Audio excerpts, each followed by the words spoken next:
मौजूद हैं आज झज्जर के अंदर। हमारे साथ खास बातचीत में एक ऐसे व्यक्ति मौजूद हैं जो राजनीति को लेकर ऐसी सटीक भविष्यवाणी करते हैं जिसका कोई भी रामबाण इलाज किसी नेता के पास नहीं होता, यानी कि बिल्कुल अचूक भविष्यवाणी हमेशा इनके पास होती है। हमारे साथ खास बातचीत में राजेश धनखड़ बने हुए हैं। खाप के व्यक्ति हैं, सामाजिक व्यक्ति हैं, अक्सर हर सामाजिक कार्यक्रमों में अपनी भागीदारी निभाते हैं। हरियाणा प्रदेश के अंदर आज के दिन जैसे राज्य रजवाड़े खत्म हो गए, उसी तरीके से राजनीतिक परिवार लुप्त हो चुके हैं। गाहे बगाए कोई एक आधा नाम ही सुनने को मिलता है हरियाणा की राजनीति में, चाहे वो चौटाला परिवार हो जो आज के दिन भी राजनीति में टक्कर ले रहे हैं। इसके अलावा भूपेंद्र सिंह हुड्डा का नाम भी चल जाता है, लेकिन उसके अलावा कोई भी नाम आज के दिन नहीं सुनने। रणबीर हुड्डा सिर्फ 8 बीघे का जमींदार, सिर्फ 8 बीघे का जमींदार, और ओम प्रकाश चौटाला कई हजार एकड़ का मालिक। आज ओम प्रकाश चौटाला से ज्यादा संपत्ति हुड्डा परिवार के पास है। सरकार बदलते ही इस प्रदेश के जो रहनुमा परिवार थे, जिन लोगों ने कभी एक पैसा तक जोड़ा नहीं, कभी इस परिवारवाद के मोह में आके अपने इस प्रदेश को भेंट नहीं चढ़ाया, उन परिवारों को एक एक करके भूपेंद्र सिंह हुड्डा ने समाप्त कर दिया। एक एक करके इस आदमी ने इस प्रदेश की राजनीति को, 36 बिरादरी के लोगों को मिट्टी में मिला दिया अपने पुत्र मोह में। भूपेंद्र हुड्डा ने ऐसा क्यों किया? आप इसके पीछे क्या कारण मानते हैं? एक पुरानी कहावत है लांबा साहब कि असल से खता नहीं, कुमसल से वफा नहीं। कुमसल लोगों के हाथ में राज आया और इस प्रदेश की विरासत को खत्म करके रख दिया। इस प्रदेश के लोगों ने इस 36 बिरादरी के भाईचारे का नाश करने वाले को सिर पर बिठाया और इस आदमी ने उन सारे परिवारों को नष्ट करके बीजेपी को थाल में घाल के मुख्यमंत्री की कुर्सी दे दी। तीसरी बार इसने दे दी। आपने कहा पुत्र मोह माया। दीपेंद्र हुड्डा तो लोकसभा चुनाव में सांसद बन चुके थे, रोहतक से बड़ी जीत जो उन्होंने दर्ज की थी काफी अंतर से, तो उसके बाद पुत्र मोह कहां से आ गया? वो मुख्यमंत्री का बेटा था, नेता नहीं था। भूपेंद्र हुड्डा को चीफ मिनिस्टर बनाने वाली कुमारी शैलजा है। बारडा विधानसभा में 65 लोगों ने फार्म अप्लाई करा, जिसमें से 40 लोगों को थपकी मारने वाला दीपेंद्र हुड्डा। और जब वहां चुनाव प्रचार हुआ, टिकट बंटने का टाइम आया, तो 65 लोगों को टिकट नहीं दिया। लो आरू की सीट का सौदा करके और लो आरू का आदमी उठा के सोमवीर को वहां स्थापित कर दिया। अजय जी काफी गंभीर आरोप लगा रहे हैं आप। मैं सबूत दे दूंगा। 2005 में जब सांसद बना, पुरानी सफारी ले रहा था। आज दोनों बाप बेटा 3.5 करोड़ की लैंड क्रूजर ले रहे हैं, और जो लोग इसका झंडा ठाने वाले, जय बोलने वाले थे, वो 20-20 मुकदमे लाके कोर्ट के बाहर खड़े हैं। 10-10 किले बिकवा दिए। जिस कौम का ये रहनुमा बन रहा है, इसको मुख्यमंत्री होते एनसीईआरटी की बुकों में लिखा गया कि दिल्ली के आसपास के जाट लुटेरे थे, उसको टिप्पणी हटवाने के लिए मैं आंदोलन करने आया हूं। भूपेंद्र सिंह हुड्डा को लेकर कहा जाता है कि ये उनका गढ़ है।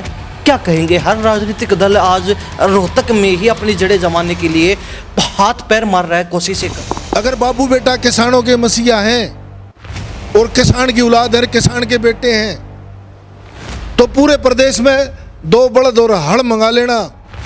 अगर भूपेंद्र हुड्डा राछ जमा दे हड़ में और पूरे राछ गिनवा दे के क्यों से, और 2 अड़ाई काट दे, मातम हत्या कर लूंगा, उस दिन देश छोड़ दूंगा। मैं चैलेंज करूं इस बात। वर्तमान की बात करें या फिर आने वाले समय की बात करें, हरियाणा प्रदेश के अंदर किस पार्टी का भविष्य नजर आ रहा है? जो यहाँ लीडर है वही हरियाणा का लीडर है। जो बीजेपी के सामने झुके हुए बाप बेटा हैं, ये कभी जो डरे हुए हैं, वो हरियाणा के लीडर नहीं हो सकते। हरियाणा उसी को लीडर मानता है जो लीडर है, वो हमारा लीडर है। नमस्कार, स्वागत आपका हरियाणा न्यूज 24 पर। मैं हूं प्रिंस लांबा, मेरे से विनय सिंधु के साथ मौजूद हैं आज झज्जर के अंदर। हमारे साथ खास बातचीत में एक ऐसे व्यक्ति मौजूद हैं जो राजनीति को लेकर ऐसी सटीक भविष्यवाणी करते हैं जिसका कोई भी रामबाण इलाज किसी नेता के पास नहीं होता, यानी कि बिल्कुल अचूक भविष्यवाणी हमेशा इनके पास होती है। 2024 के विधानसभा चुनाव से ठीक पहले इन्होंने कहा था कि कांग्रेस का चाहे कितना भी माहौल बन जाए, लेकिन भूपेंद्र सिंह हुड्डा मुख्यमंत्री नहीं बन पाएंगे, ना ही कांग्रेस सत्ता में आ पाएगी। इनको कैसे पता चला वो भी इनसे जानेंगे। लेकिन दूसरी तरफ एक बड़ा सवाल आज के दिन जो हरियाणा प्रदेश की राजनीति में उठ रहा है, हरियाणा के राजनीतिक गलियारों में उठ रहा है कि कुछ समय पहले तक जो राजनीतिक परिवार हरियाणा में चौधरी माने जाते थे, जिनका दबदबा देखने को मिलता था अलग अलग इलाकों में अलग अलग राजनीतिक परिवारों का, आज वो राजनीतिक परिवार उन्हीं पुराने राज्य रजवाड़ों की तरह कैसे लुप्त हो गए, कैसे खत्म हो गए, ये विशेष चर्चा भी इनसे करेंगे। हमारे साथ खास बातचीत में राजेश धनखड़ बने हुए हैं। खाप के व्यक्ति हैं, सामाजिक व्यक्ति हैं, अक्सर हर सामाजिक कार्यक्रमों में अपनी भागीदारी निभाते हैं और इनसे मुखर वक्ता आपने आज तक कभी नहीं सुना होगा। खास बातचीत करेंगे। राजेश जी, बहुत बहुत स्वागत है। नमस्कार प्रिंस भाई, हरियाणा न्यूज़ 24 देखने वालों को और लंबा साहब को मेरा हाथ जोड़ के नमस्कार। सबसे पहला सवाल, हरियाणा प्रदेश के अंदर आज के दिन जैसे राज्य रजवाड़े खत्म हो गए, उसी तरीके से राजनीतिक परिवार लुप्त हो चुके हैं। लगभग गाहे बगाए कोई एक आधा नाम ही सुनने को मिलता है हरियाणा की राजनीति में, चाहे वो चौटाला परिवार हो, जो आज के दिन भी राजनीति में टक्कर ले रहे हैं। इसके अलावा भूपेंद्र सिंह हुड्डा का नाम भी चल जाता है, लेकिन उसके अलावा कोई भी नाम आज के दिन नहीं सुनने को मिलता है। भैया, इस प्रदेश में पेशावर से पलवल तक कभी रोहतक के नाम से चौधर चली जी। उस शख्स का नाम चौधरी छोटू राम था जी। चौधरी छोटू राम ने लाहौर में वो कानून बनाए कि पूरे पंजाब के किसान आज उसी के देन जिंदा है। और वो इतने पुराने टाइम में इतने समझदार नेता थे जो 36 बिरादरी के लोगों के लिए उन्होंने जो कानून बनाए, चाहे चमार बिरादरी को ज़मीन अलाउट करना था, चाहे सैनी बिरादरी को 3 रुपये हेक्टेयर की ज़मीन अलाउट करी, या किसानों का कर्जा माफ़ कराया, या जो भी उसने प्रावधान बनाए लाहौर की असेंबली में बैठ के, वो अपने बेटे पोते या परिवार के लिए नहीं, वो कानून बनाए जो इस प्रदेश के कमेरा और किसान मजदूर के लिए कानून थे। उसके बाद चौधरी चरण सिंह ने भी उत्तर प्रदेश में चीफ मिनिस्टर बनते ही पहली बार 32,000 पटवारी टर्मिनेट करके उसमें से 50% करीबन 16,000 पटवारी दलित समाज के पटवारी लगाए पहली बार उत्तर प्रदेश में। उसके बाद हरियाणा में चौधरी देवीलाल ने बहुत बड़ा काम करा कि पूरे प्रदेश में बुढ़ापा पेंशन किसी गरीब परिवार के घर में 5100 रुपये जापे के नाम के, और हर गांव में हरिजन चौपाट बनवा के एक समाज को ऊपर उठाने का काम करा। भीमराव अंबेडकर के सपनों पर कहीं फूल चढ़ाए, चौधरी छोटूराम के सपनों पर फूल चढ़ाए। चौधरी बंसीलाल चीफ मिनिस्टर बने, उन्होंने गांव गांव घर घर तक बिजली और पानी का प्रबंध किया और इस प्रदेश को एक खुशहाल चमन बढ़ाया। चौधरी छोटूराम की विचारधारा को लेके चौधरी देवीलाल ने काम करा, चौधरी बंसीलाल ने काम करा, चौधरी ओम प्रकाश चौटाला ने भी इस प्रदेश में सरकार आपके द्वार जाके काम किया और उन गरीब घरों के बच्चे 50% जो पुराने राजनेता थे उनको स्थापित करने का काम किया और 50% नए गरीब घरों के लोग विधानसभा और पार्लियामेंट भेजने का काम करा, जिसमें बहुत से तो ऐसे हैं जो आज सरकार में बैठे मंत्री हैं जिनको ओम प्रकाश चौटाला ने 5-5 हज़ार रुपये जमानत के भरने के लिए अपनी जेब से दिए। आपके महेंद्रगढ़ से भी बहुत ऐसे नेता थे जिनको कभी कोई गिने नहीं था, सब दिन शराब पी के लुटे रहा करते, उनको भी परिवहन मंत्री तक बना दिया।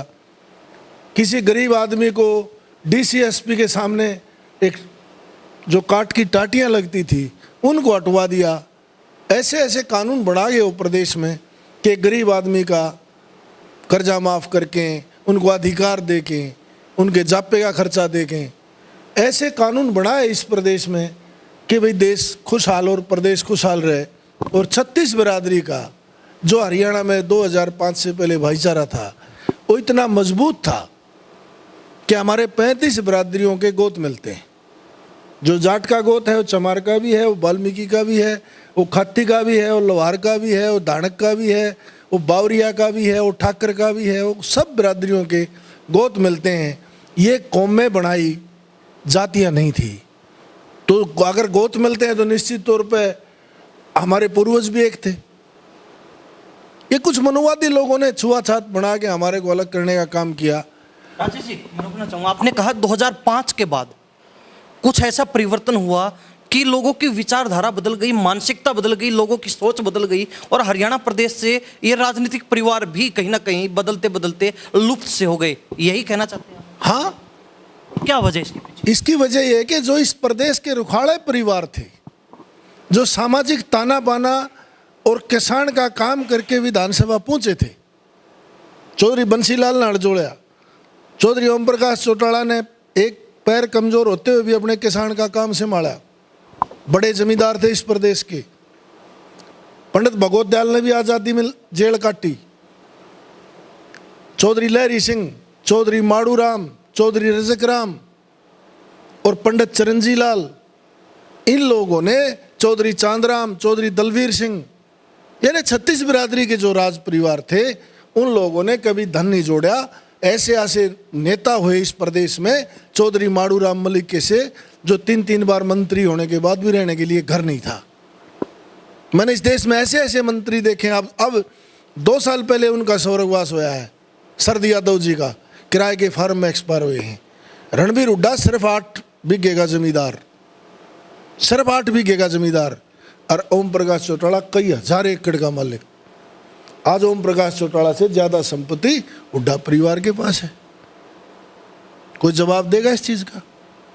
2005 में सरकार बदली। दुर्भाग्य इस प्रदेश का था कि सरकार बदलते ही इस प्रदेश के जो रहनुमा परिवार थे, जिन लोगों ने कभी एक पैसा तक जोड़ा नहीं, कभी इस परिवारवाद के मोह में आके अपने इस प्रदेश को भेंट नहीं चढ़ाया, उन परिवारों को एक एक करके भूपेंद्र सिंह हुड्डा ने समाप्त कर दिया। ओम प्रकाश चौटाला की 10 साल सजा करा दी, पर ओम प्रकाश चौटाला सोनिया गांधी से माफी मांगने नहीं गया, अपने बेटे का हाथ पकड़ के और उस जेल की कोठड़ी तक चला गया जिसमें अच्छे आदमी के जाते नहीं भी पैर दुखा करें।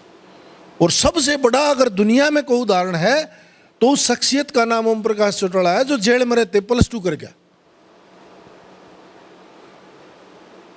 चौधरी माड़ू सिंह का परिवार खत्म हुआ, चौधरी लहरी सिंह का हुआ, जयतीर्थ दहिया का फादर रणबीर सिंह को हटा के सिंचाई मंत्री बना था। उस आदमी को आज घर बैठा दिया। सबसे बड़ा त्याग करने वाला जो प्राइम मिनिस्टर की कुर्सी के ठोकर मार दी, चौधरी देवीलाल, जिसने अपनी सीट छोड़ के इस्तीफा दे के भूपेंद्र हुड्डा को चीफ मिनिस्टर बना दिया 2005 में, श्री कृष्ण हुड्डा। उसके मरने के बाद 4 साल के टाइम बच रहा था, जब स्वर्गवास हुआ श्री कृष्ण हुड्डा का, उसके बेटे को घर बैठा दिया पलस्तर करके। चौधरी बंसीलाल, जिसकी विकास पार्टी का विलय कराया और कांग्रेस की 67 सीट ले गया भजनलाल के नेतृत्व में, उसकी बेटी की टिकट कटवा के किरण चौधरी को बाहर का रास्ता दिखा दिया। इंद्रजीत राव वीरेंद्र सिंह का बेटा, जो हरियाणा का दूसरा मुख्यमंत्री था, उसको धक्के मार के बाहर काट दिया। ओम प्रकाश जिंदल, जो इस हिंदुस्तान का बड़ा उद्योगपति और सामाजिक ताने बाने का आदमी, उसका बेटा आज कहाँ है? बीजेपी में। अरविंद शर्मा कहाँ है? बीजेपी में। किरण चौधरी कहाँ है? बीजेपी में। और हजारों आदमियों की ऐसी लिस्ट है। कृष्ण हुड्डा लड़का कहाँ है? जीता, वो तो न्यूटन लग रहे हैं यार, घर लेटा है। जयतीर्थ दहिया कहाँ है? उसका फादर तो इसने हटा के चौधरी रजक राम सिंचाई मंत्री रहा कैरों के टाइम, मेंबर पार्लियामेंट रहा 2 बार, 5 बार विधायक रहा, मिनिस्टर रहा चौधरी बंसीलाल की सरकार में। आज कहाँ है? एक एक करके इस आदमी ने इस प्रदेश की राजनीति को, 36 बिरादरी के लोगों को मिट्टी में मिला दिया, अपने पुत्र मोह में भाग। आपने कहा कि भूपेंद्र हुड्डा ने जो है ये पूरी पार्टी बदल दी, पूरा राजनीतिक माहौल और सामाजिक ताना बाना बदल दिया। भूपेंद्र हुड्डा ने ऐसा क्यों किया? आप इसके पीछे क्या कारण मानते हैं? भजनलाल 67 सीट लेके आया था, चीफ मिनिस्टर तो नहीं बना। पंडित भगवत दयाल की कुर्सी हमारे रोहतक में सबसे पहले आई थी, रणबीर हुड्डा ने तो राव वीरेंद्र को दे दी। राव वीरेंद्र को चीफ मिनिस्टर रहने दिया, चौधरी बंसीलाल बन गया।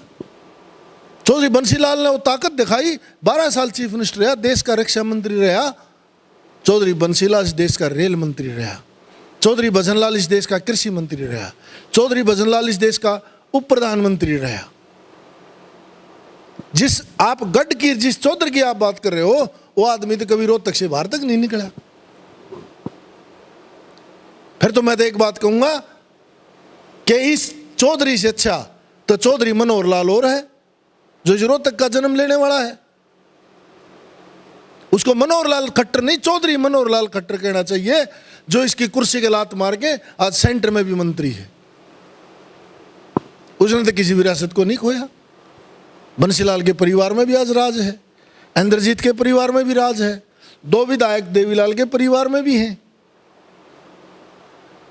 एक पुरानी कहावत है लंबा साहब कि असल से खता नहीं, कुमसल से वफा नहीं। कुमसल लोगों के हाथ में राज आया और इस प्रदेश की विरासत को खत्म करके रख दिया। चौधरी छोटू राम ने कही थी, ए मेरे भोले किसान, बोलना ले सीख और दुश्मन ले पहचान। इस प्रदेश के लोगों ने इस 36 बिरादरी के भाईचारे का नाश करने वाले को सिर पर बिठाया, उसका रिजल्ट आज सामने है। तीसरी बार बीजेपी की सरकार बनेगी। चौधरी बंसीलाल के साथ बीजेपी का समझौता रहा, कभी फंड नहीं उठाने दिया बीजेपी को। ओम प्रकाश चौटाला के साथ समझौता रहा, कभी बीजेपी को स्थापित नहीं होने दिया। और इस आदमी ने उन सारे परिवारों को नष्ट करके बीजेपी को थाल में घाल के मुख्यमंत्री की कुर्सी दे दी। तीसरी बार इसने दे दी। जो मैं आपके चैनल पे चैलेंज करा करता और थोड़ी देर पर आपने कही कि भाई हम ज्योतिषी या कोई भविष्य वक्ता नहीं हूं मैं लांबा साहब, पर एक गरीब घर से हूं, 10-20 लाख का कर्जवान भी हूं, शरीर से बीमार भी हूं, पर बुद्धि से 100% ठीक हूं मैं। ये बाप बेटा बुद्धि से 99-95% अपाहिज है। कोई इस हिंदुस्तान का आदमी बगैर ईंट, बगैर क्रेशर, बगैर सीमेंट, बगैर रोडी, बगैर सरिया, बगैर गेट, बगैर जंगले के कोई मकान बना के दिखा दे, मैं उस आदमी को मान जाऊंगा। मटेरियल के बिना कभी मकान बना है? कपड़े के बिना आपका कोट पैंट बन जाएगा? सिस्टम के बिना आप इंटरव्यू ले लोगे? जब मुख्यमंत्री बनाने का मटेरियल इसने छिन भिन करके और पुत्र मोह मा के बीजेपी में भेज दिया, तो चीफ मिनिस्टर तो बीजेपी का ही बनना था। आपने कहा पुत्र मोह माया। दीपेंद्र हुड्डा तो लोकसभा चुनाव में ही सांसद बन चुके थे, रोहतक से बड़ी जीत जो उन्होंने दर्ज की थी काफी अंतर से।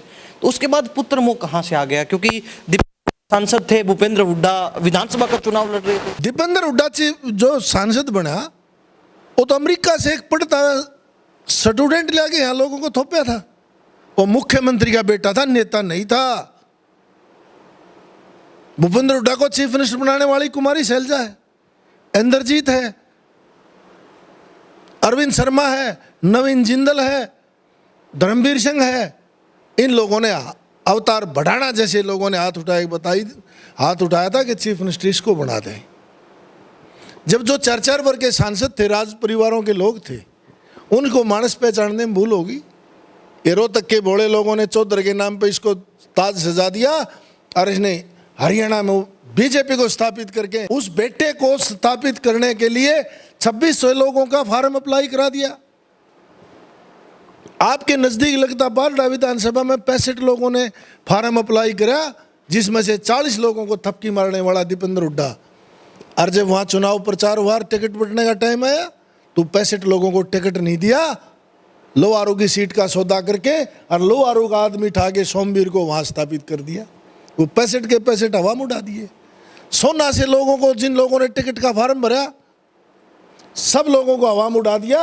और रोहतास खटाना को पैसे के दम पर टिकट देके, पहले टिकट बाद में ज्वाइनिंग। राजेश जी काफी गंभीर आरोप लगा रहे हैं आप। मैं सबूत दे दूंगा, मेरे सामने बैठाओ। कहीं आपकी कोई खुंदस तो नहीं है? क्योंकि आप अक्सर, हम जब बातचीत करते हैं, भूपेंद्र हुड्डा, दीपेंद्र हुड्डा पर आप हमलावर रहते हैं, तीखा प्रहार आप करते हैं, जुबानी वार आप उनके ऊपर करते हैं। तो कोई राजनीतिक खुंदस तो नहीं है आपकी? मेरी नसों में जाट का खून है। किसान आंदोलन में अबे चौटाला का लड़के की शादी ने 5-7 दिन हुए थे, अर्जुन चौटाला हाथ की मेहंदी नहीं उतरी थी। जिन लोगों ने हनीमून पर जाना था, अबे चौटाला का लड़का अर्जुन ट्रैक्टर लेके शाहजहापुर बॉर्डर पर टेंट में सोया था। और इसका लड़का, गल्फ खेल रहे थे ये लोग,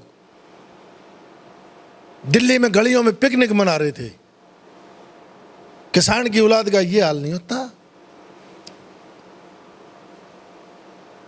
2005 में जब सांसद बना, पुरानी सफारी ले रहा था।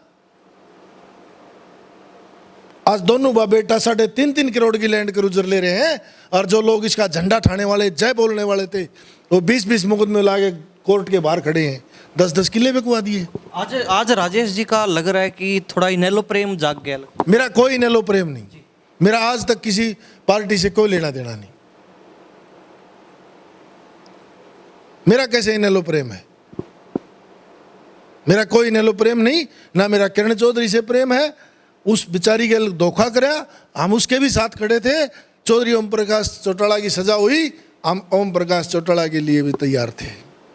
जब जाटों को लुटेरा लिखा गया 2005 में, चीफ मिनिस्टर था हरियाणा का, अर्जुन सिंह एचआरडी मिनिस्टर था। जिस कौम का ये रहनुमा बन रहा है, इसको मुख्यमंत्री होते एनसीईआरटी की बुकों में लिखा गया कि दिल्ली के आसपास के जाट लुटेरे थे, उसको टिप्पणी हटवाने के लिए मैं आंदोलन करने आया हूं। जब ये हमने इंडिया गेट से रथ यात्रा शुरू करी, भूपेंद्र हुड्डा के पास जानिया, चौधरी सूरत सिंह महम 24 चौधरी, बादली से प्रोफेसर हरि सिंह, उसका बेटा, 10 आदमी गए थे और इसने कही थी झंडी मैं दिखाऊंगा, तुम आंदोलन करो। और जब हम रथ लेके वहां पहुंचे तो ये डोली कूद के भाग गया। एक दिन पहले विदेश जाके मिला। जब हमने आंदोलन करा, दिल्ली को बंद करने की बात करी, तो अर्जुन सिंह ने रात ने मेरे से बात करी कि भाई हम टिप्पणियां हटा रहे हैं, पर एक समस्या है कि भूपेंद्र हुड्डा का विदेश से फोन आया कि 2 दिन रुक जाओ, बाद में प्रेस कॉन्फ्रेंस करना, मैं इंडिया आ लूँ। जब मगर जो तारीख रखी है वो निश्चित है। आप एक बार की कटिंग उठा के देख लेना, अर्जुन सिंह ने अकेले ने प्रेस कॉन्फ्रेंस करके वो टिप्पणियां हटवाई, माफी मांगी इस कौम से। कहाँ गया था ये? राजेश जी, मैं आपसे जानना चाहूँगा, भूपेंद्र सिंह हुड्डा और दीपेंद्र हुड्डा, हरियाणा प्रदेश के अंदर राजनीतिक परिवार कैसे लुप्त हो गए, ये सारी बातचीत हुई। लेकिन आज वर्तमान की बात करें, भूतपूर्व की बातें छोड़ के वर्तमान के अंदर तमाम राजनीतिक दलों की निगाहें रोहतक पर टिकी हुई हैं। रोहतक जिसको हरियाणा का दिल, हरियाणा की जान बोला जाता है, वहाँ जो है हर राजनीतिक पार्टी की चील जैसी नज़र है। चाहे इनेलो हो, इनेलो भी अपना बड़ा कार्यक्रम करने जा रही है। बीजेपी हो, बीजेपी के हर चौथे दिन खुद मुख्यमंत्री नायब सैनी के रोहतक में कार्यक्रम होते हैं, यानी कि हर चौथे दिन खुद मुख्यमंत्री नायब सैनी रोहतक आ रहे हैं। भूपेंद्र सिंह हुड्डा को लेकर कहा जाता है कि ये उनका गढ़ है। क्या कहेंगे, हर राजनीतिक दल आज रोहतक में ही अपनी जड़ें जमाने के लिए हाथ पैर मार रहा है, कोशिशें कर रहा है। ये सिर्फ मीडिया वाले कहते हैं गढ़ है। गढ़ तो सांगी मैं कौन है? वो गढ़ है। जिसका गांव में गढ़ ना हो, वो जले और क्षेत्र में गढ़ कैसे हो जाएगा? लगातार जीतते आ रहे हैं, इसीलिए गढ़ बोला जाता है। इनसे बड़े बड़े जमींदार हैं कलोई में, 2200 एकड़ के जमींदार श्री कृष्ण हुड्डा। ये चढ़ी वाले 1500 एकड़ के जमींदार हैं, सुभाष ठेकेदार। इनका 8 बीघा जमीन है। घर ने सूद ने पूणी जुलावा तो लट्ठा में लट्ठा। कैसे गढ़ है? चौधरी तो होते हैं जो जमीन का सीना चीर के कहते हैं। और मैं आपके इस चैनल पर, हरियाणा न्यूज़ 24 पे चैलेंज करता हूं, अगर बाबू बेटा किसानों के मसीहा हैं और किसान की औलाद है, किसान के बेटे हैं, तो पूरे प्रदेश में 2 बड़द और हड़ मंगा लेना। अगर भूपेंद्र हुड्डा राछ जमा दे हड़ में और पूरे राछ गिनवा दे के क्यों से, और 2 अड़ाई काट दे, मैं आत्महत्या कर लूंगा, उस दिन देश छोड़ दूंगा। मैं चैलेंज करूं इस बात का। वर्तमान की बात करें या फिर आने वाले समय की बात करें, हरियाणा प्रदेश के अंदर किस पार्टी का भविष्य नजर आ रहा है? कांग्रेस पार्टी जो पिछले 3 चुनाव लगातार हारती आ रही है, और अब भी जो है बहुत कम चांस लग रहे हैं, क्योंकि अब तक कांग्रेस अपना ना नेता प्रतिपक्ष चुन पाई, ना नया प्रदेश अध्यक्ष चुन पाई, और जो अपनी कार्यकारिणी गठित करनी थी वो भी पूरा गठित नहीं कर पाई है, जिला अध्यक्षों को छोड़कर। इसके अलावा बीजेपी पार्टी जो लगातार तीसरी बार सत्ता में है, इसके अलावा इनेलो पार्टी भी कहीं ना कहीं वापसी के रास्ते पर है, कमबैक करने के लिए लगातार कोशिशें कर रही है। जेजेपी पार्टी लगभग खत्म सी हो चुके, कोई नामो निशान हरियाणा प्रदेश में है नहीं। आम आदमी पार्टी भी जेजेपी की तर्ज पर ही है। तो क्या लगता है किसका भविष्य नजर आ रहा है? हरियाणा का मिजाज गर्म है और यहाँ के लोगों का खून गर्म है, और खून में गर्मी है। जो यहाँ लीडर है वही हरियाणा का लीडर है। जो बीजेपी के सामने झुके हुए बाप बेटा हैं, ये कभी जो डरे हुए हैं, वो हरियाणा के लीडर नहीं हो सकते। हरियाणा उसी को लीडर मानता है जो लीडर है, वो हमारा लीडर है। जो लीडर होगा वो लीडर हो जाएगा। कौन है लीडर आपकी नजर में? अब मैं क्या बताऊं, जब समय होगा पता लग जाएगा। फिर भी आप अक्सर भविष्यवाणी करते हैं राजनीति को लेकर। पीछे आपने भविष्यवाणी की थी कांग्रेस सरकार नहीं बना पाएगी, भूपेंद्र हुड्डा मुख्यमंत्री नहीं बन पाएंगे, वो आपकी भविष्यवाणी स्टिक थी, अचूक थी। तो क्या लगता है आने वाले समय के लिए भी कुछ बता दीजिए। नहीं, ये तो दिख रहा है कि जब रोहतक में लोग बाज इनेलो में बढ़ रहे हैं, अबे चौटाला को इसलिए लीडर मान रहे हैं, इसने किसान आंदोलन में जान दिया।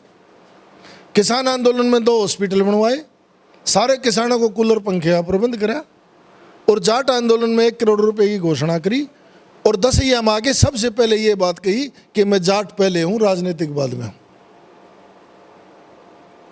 और जो लोग राजनीति को जूती पर रखते हैं, राजनीति का ताज उसके सिर पे होता है। तो इसने साबित कर दिया मैं नीडर हूं। अगर ये नीडर नहीं होते तो ओम प्रकाश चौटाला 10 साल सजा काटने की जरूरत नहीं थी। कांग्रेस के लोग दुष्यंत चौटाला की बात करें, भूपेंद्र हुड्डा की बात करें, ये तो कहते हैं कि अभय चौटाला बीजेपी की बी टीम है। आप कहते हैं कि अभय चौटाला बीजेपी के सामने झुकते ही नहीं है कभी। इस सरकार अभय चौटाला ने बनवा दी, इसका 1-2% वोट था। किसने बनवाई? बीजेपी की सरकार किसने बनवाई? क्या अभय चौटाला ने विपक्ष का नेता बनाने के लिए मना कर रखा है? 88 विधायकों की विधानसभा चला रहा है मुख्यमंत्री, इसने तो अपना विधायक दल का नेता आदित्य को चुन लिया। अभय सिंह ने तो, कांग्रेस ने चुन लिया, वो अभय चुनेगा? प्रिंस लांबा चुनेगा? कांग्रेस का शीर्ष नेतृत्व चुनेगा। क्यों? हरियाणा के लोगों ने वोट दी है, सोनिया गांधी का फल डाली है, राहुल गांधी अगर डूब रहा है, खड़के की फसल खराब होगी, कौन करेगा? शीर्ष नेतृत्व उन्हें पता है बाजरा काला हो गया बरसात में, पता है कितने ग्राम त्रेड़ आ गई। फिर ये देखो, बगैर ब्याह ला के बरात नहीं होती, वो बातियां मत गिने जा सके। ये कांग्रेस की एक भी विधायक किसी पार्टी का नहीं होता, वो असेंबली का मेंबर है।